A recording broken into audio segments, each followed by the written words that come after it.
at få implantater, det har virkelig givet mig min krop tilbage og gjort, at jeg kan føle mig feminin igen. Jeg har hørt så meget godt omkring kirurgerne hos Liv Clinic, og jeg var ikke et øjeblik i tvivl om, at den dag, jeg valgte at lade mig operere, så skulle det være hos dem. I det øjeblik, jeg trådte ind i klinikken, der blev jeg mødt af sådan en helt utrolig imødekommenhed, som gjorde, at jeg sådan, på første øjeblik, så følte jeg mig både sådan tryg og rolig omkring hele forløbet.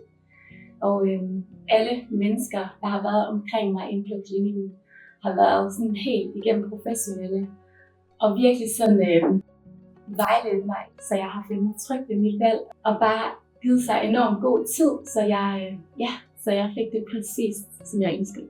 Jeg føler, at jeg hviler meget med mig selv, og jeg føler mig godt tilpas, både med og uden tøj på.